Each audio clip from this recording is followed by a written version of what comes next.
वो बस थोड़ा और कमाना चाहता था, लेकिन उसे नहीं पता था ये थोड़ा और उसकी जान ले सकता है। बारिश की हल्की बूंदें गिर रही थी। सड़क किनारे एक लड़का खड़ा था, नाम था विवेक। जेब में सिर्फ 120 रुपए और दिल में हजारों सपने। विवेक एक छोटे गांव से शहर आया था, सिर्फ एक वादा लेकर, एक दिन कुछ बड़ा बनना है। शुरुआत आसान नहीं थी। दिन में जॉब, रात में एक्स्ट्रा वर्क, कभी भूखा सोया, कभी रोया, लेकिन हार नहीं मानी। धीरे धीरे मेहनत रंग लाई, सैलरी बढ़ी, लाइफस्टाइल बदला। अब लोग उसे सक्सेसफुल कहने लगे, लेकिन एक चीज बदल गई थी, उसकी सोच। अब हर जीत के बाद वो बस यही कहता, बस थोड़ा और। माँ का फोन आता, बेटा घर कब आएगा? विवेक, बस थोड़ा और काम। दोस्त बुलाते, भाई मिलते हैं। विवेक, अभी बिजी हूँ। प्यार, रिश्ते, सब पीछे छूटते गए। एक दिन उसे एक बड़ा मौका मिला।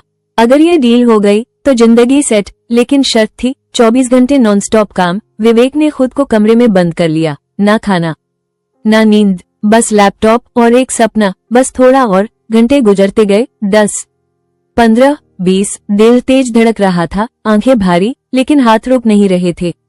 24वां घंटा, डील कंप्लीट। विवेक मुस्कुराया, फाइनली मैंने कर दिखाया। लेकिन अगले ही पल वो जमीन पर गिर गया। जब आंख खुली, वो हॉस्पिटल में था। डॉक्टर ने कहा, आप बच गए, लेकिन अगर 10 मिनट और लेट होते तो शायद नहीं बचते। विवेक की आंखों में आंसू आ गए। उसने तुरंत फोन उठाया और सबसे पहले माँ को कॉल किया। माँ, मैं ऑलमोस्ट मर गया था। कुछ सेकंड की खामोशी, फिर माँ की आवाज आई, बेटा पैसा कमाने में इतना मत खो जाओ कि हम तुम्हें ही खो दें। उस दिन पहली बार विवेक को समझ आया, वो जिंदगी के लिए पैसा कमा रहा था, लेकिन पैसे के लिए जिंदगी खो रहा था। अगले दिन वो ऑफिस गया। सबको लगा सेलिब्रेशन होगा, लेकिन उसने सिर्फ एक बात कही, आज मैं जीतने नहीं, जीना सीखने आया हूँ। उसने काम छोड़ा नहीं, लेकिन अपने आप को खोना भी छोड़ दिया। अब वो हर सक्सेस के बाद कहता, बस थोड़ा और नहीं, बस इतना ही काफी है। सवाल ये नहीं कि आपको कितना चाहिए, सवाल ये है आप क्या खोने को तैयार हो। अगले दिन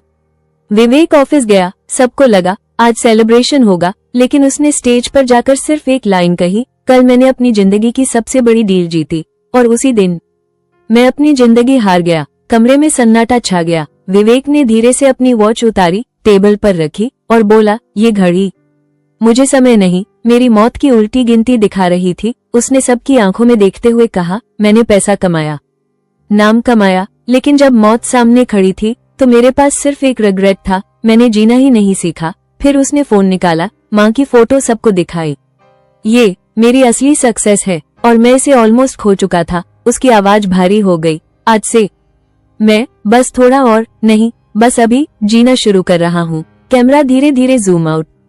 लोग खड़े होकर क्लैप कर रहे थे, लेकिन विवेक की आंखों में आंसू थे, क्योंकि वो जान चुका था कुछ जीत ऐसी होती है जो आपको सब कुछ देकर भी अंदर से खाली कर देती है। अगर आज आपको 10 मिनट बाद मरना हो तो क्या आप कह पाओगे कि आपने सच में जी लिया, या फिर आप भी बस थोड़ा और में फंसे हुए हो। कमरे में तालियां गूंज रही थीं, लेकिन विवेक बिल्कुल चुप खड़ा था। उसने माइक नीचे रखा और धीरे से बोला, आज अगर मैं मर जाता तो मेरी बैंक बैलेंस बढ़ता नहीं, बस मेरा फोटो फ्रेम दीवार पर लग जाता। सन्नाटा, कोई हिल भी नहीं रहा था। विवेक ने गहरी सांस ली और आखिरी बार सबकी तरफ देखा। आप लोग मुझे सक्सेसफुल मानते हो, लेकिन सच्चाई ये है, मैं एक रनिंग डेड बॉडी बन चुका था।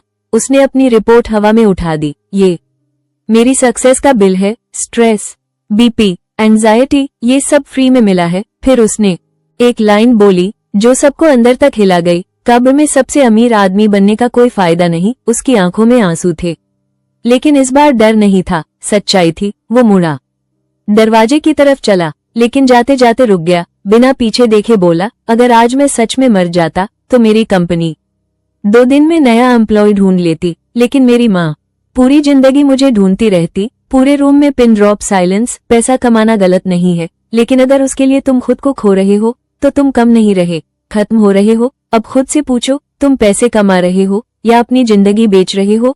कहानी अच्छी लगी तो चैनल को सब्सक्राइब जरूर करें और साथ ही एक लाइक, एक शेयर के साथ एक कमेंट भी जरूर करें।